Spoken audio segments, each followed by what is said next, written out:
NCAAB News Analyst shares worrisome comments about Paige Bueckers and Caitlin Clark. As great as Paige Bueckers is, the never-ending comparisons with Caitlin Clark might hurt her legacy. With great power, players also have a great responsibility. That's particularly true if you're expected to carry the torch and become the best player in all of college basketball. Unfortunately for her, that might be what's going on with Paige Bueckers. The UConn star was deemed to be the second coming of Caitlin Clark, and that hasn't happened yet. Of course, Bueckers has been spectacular, but the sky-high standards and comparisons might be unrealistic. That's why analyst Rachel DeMitta is worried about how these comparisons could affect Bueckers. The Caitlin Clark comparisons could hurt Paige Bueckers. You've compared Paige to Caitlin so much, you have fans thinking that when they watch Paige, they're going to get the same thing as what they saw Caitlin do, and I think that's so unfair to her. Paige is a great player, she's not playing bad, but you have her at such a level that now we think Paige Bueckers is playing bad when she has 14 points and 8 assists in a game where they were double-teaming her, and Gino saying, well, when she gets double-teamed she doesn't want to keep the ball. Who wants to keep the ball when they're getting double-teamed, she said. Bueckers has some big shoes to fill. UConn has had some of the greatest players of all time, and as such, they're always expected to compete for a national championship. This will most likely be her final shot to take the trophy home.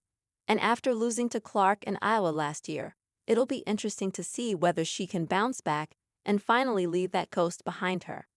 It's huge. Caitlin Clark posts double-double in third straight win for the Indiana Fever. Caitlin Clark's double-double helped the Indiana Fever beat the Washington Mystics 88-81 on Wednesday in Indianapolis to win their third straight. The former Gala star had 18 points and a career-high 12 rebounds to go with 6 assists and 4 steals. It's Clark's second double-double this season. Aliyah Boston and Kelsey Mitchell had a team-high 22 points each and both shot a supremely efficient 72.7% from the floor. It's the first time since 2015 that the Fever have enjoyed a 4-game home winning streak. It's huge, Clark told NBA TV of the run. When you can stack these wins, it gives everybody confidence. We're a young group, so I think we're starting to see our potential and what we're able to do.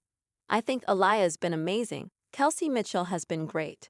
Everybody has been contributing in ways that they need to, and it's been fun. These have been team wins.